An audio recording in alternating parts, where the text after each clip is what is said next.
Good evening, dear viewers. Let me warmly welcome you to the second episode of Abstract Culture. Tonight, special guests will present you a special movie, Dr. Nadir and Mark Uzan and the marvelous Black Panther. Evening, lads. Black Panther, directed by Ryan Coogler, who wrote the screenplay together with Joe Robert Cole. First off, we have to truly admit that Black Panther has won itself a special position amidst the Marvel franchise.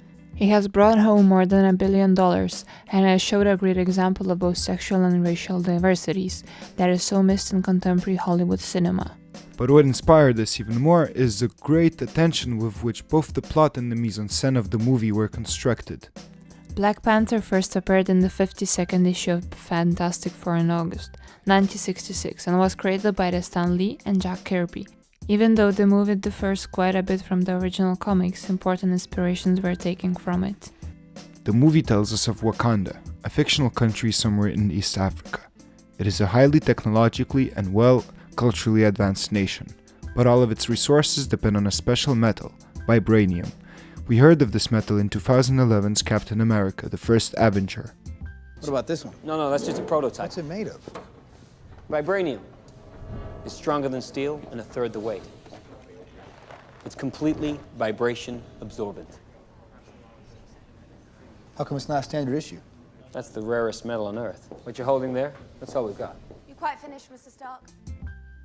Wakandans got their vibranium from a meteorite that fell on their land. And they got a hell load of it.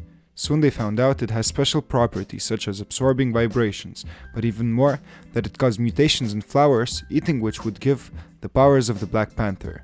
Vibranium is central to Wakandans, and to the movie's plot as well. Owning vibranium is a damn big responsibility, and for years Wakandans followed isolationist policies to keep their country and people safe. The movie introduces a great twist. The danger doesn't come from somewhere outside, external, but actually from the royal family itself. Coogler worked a great deal to create a meaningful cinematic world with multidimensional characters, and he succeeded.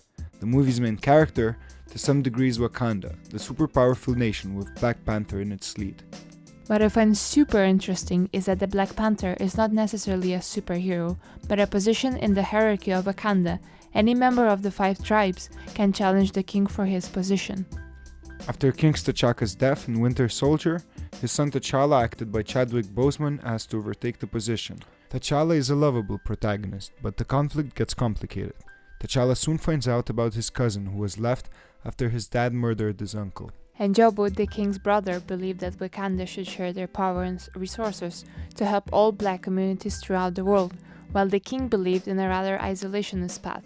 The child who was left after his father was killed is who became Eric Killmonger, the antagonist of the movie acted by Michael B. Jordan. A beautifully constructed villain, he's actually rather a real hero of his own story.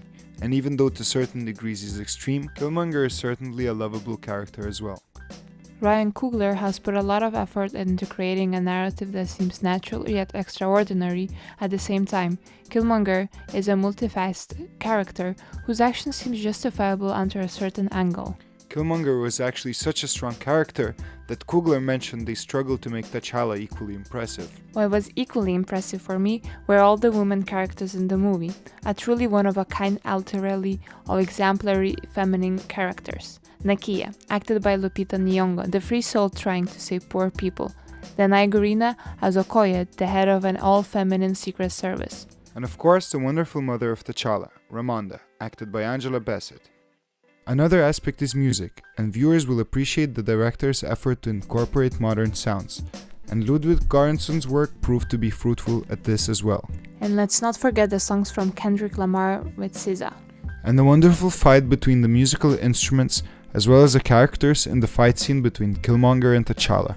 The conflict between these two is remarkable, as in the end both learn from each other, at least something. Well, Killmonger dies in love with his ideals, but T'Challa is truly shaped by what his father did to his uncle, as well by actually quite relative thoughts expressed by Killmonger. In the last scene, T'Challa opens Wakandan secrets to the world, sharing their technological and intellectual advancements at the United Nations. Going back to reality, Africa is still a third world country, tormented by wars and split by borders. The movie invites us all to celebrate African culture, to open our cultural borders and look at our roots with a new sense of depth. And we we should rather come back to our planet. Black Panther has come to save humanity.